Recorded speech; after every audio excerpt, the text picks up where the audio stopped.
Hey everybody, welcome to DTL Outdoors. I am obviously in the studio today, and the reason is I was challenged by a friend of mine, Jamie Schmotzer, over at JW Apothecary. I invite you to follow the link. It's to his channel. It's down below me in the comment section or in the description section. And the challenge was first knife, current knife, future knife. So, what was my first knife and some stories behind it, current knife and future knife. Well, this is my answer to that, and I'm going to start out with my first knife. Now, I don't have my first knife that I ever remember getting. However, I do have some knives, and I have one that's real similar to it. So, my first knife I ever remember getting, I was probably,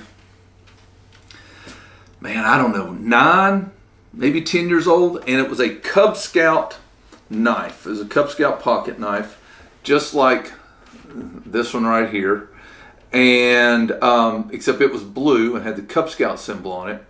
And I can still remember that these have plastic scales, and I can still remember the scales actually came off of one side, maybe both sides, but it's packed up somewhere. I still have it, but as I got older, I got other knives, but that's my first knife I ever had, and it was a 5-bladed Cub Scout pocket knife, and like I said, it's real similar to this one. This is a Boy Scout one, real similar to it. One of the other knives that I remember getting, and this wasn't one of my first knives, but it was a knife that has a lot of memories to it, and it's this knife here. It's a buck knife, and it's a 3-bladed buck knife, and I can't even get it all out, but I'm not buck, I'm sorry, it's a 3-bladed old-timer knife. And this was given to me by my grandfather, and it was one of his knives. And I was probably, I don't know, I was maybe 12 or 13 when he gave me this knife. But it's a 3-bladed old-timer. I don't know how old it is. He used it and had it for years before he gave it to me.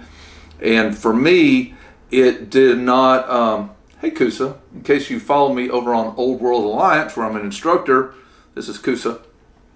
But he gave it to me, and I kept it, but I didn't really use it a lot. I remember sitting around and whittling with it a little bit when I was in my teen years. And after I got out of the military, I actually started carrying this.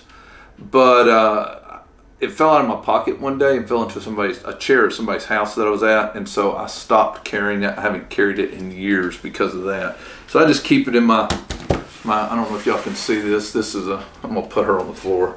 This is just a knife roll. So it's got some knives that mean something to me, some knives I just kind of keep. Some of them are really good, some of them are not so great. I remember another one of my early knives that I got was this lock blade. It's just a real cheap Pakistani lock blade knife, and but it's a knife that I got probably at about 13 or 14 years old, and I carried that in my pocket, as big as that is, and so it's about 5 inches. I carried it for a long time when I was in my teen years, and for the most part I carried it like on camping trips and stuff like that. Another knife that's, once again, not a first knife, but it's an older knife that has some I guess memories tied to it, is this one. It's a U.S. Air Force pilot's knife, but when I was in high school, I was in ROTC, and this was given to me I won it, and I can't even begin to tell you what I won it for doing, but I won it, and so it was given to me by our Colonel Morris, who was the ROTC instructor, and of course it's made by Ontario Knife Company, and it's I've probably had this since 1990, maybe 89, 90 time frame. So it means a lot to me because of that, but also during my time in the military, I actually carried this on my LBE and my LBV, and so this was the knife just strapped on. I guess it was over here so I could have access to it. And so this is the knife I carried throughout my time in the military as well. And really good knife, very sturdy, very durable. and it's held up really well. Like I said, I've had it for about 30 years now, and I don't use it anymore, but I wouldn't have a problem using it if I needed to. My current knife, and I have a lot of knives that are my current knife, but this is my current go-to knife. It is made by Condor, and it's their Kephart hunter knife, their Kephart bushcraft knife. So it's got a Kephart blade on it, nice hickory handle, and it's just, I like it because it fits my hand well. It's very durable. It's got it's full tang, so it holds up, an edge really well. Nice leather sheath that comes with it. Just overall, I've used this knife for probably the last 2 years or so, maybe a little bit more, but roughly 2 years. Just a really good knife. I really like the Kephart blade, and that style of blade. It's a good, in my opinion, a good versatile blade, a good versatile style. So while it wouldn't be my first choice if I was skinning an animal, it wouldn't be my first choice as a hunting knife, it wouldn't be my first choice in certain niche categories, it is my first choice as an all-around hunting knife. And I've got some other really good ones as well, but I really like that Condor Kephart. Future knives, that's a tough one, because I really like the Kephart blade, and so whatever it is would probably have a Kephart blade to it.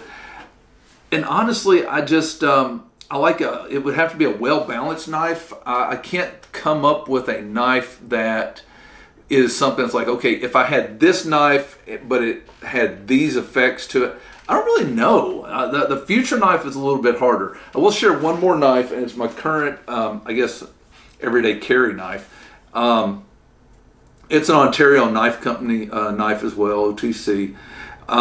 It's a Rat 2, and it's a lock blade. Just a good knife. It's a smaller knife. It fits into my pocket real easy with the clip. Comes with a few different colors. Holds an edge really well. That's a good everyday carry knife.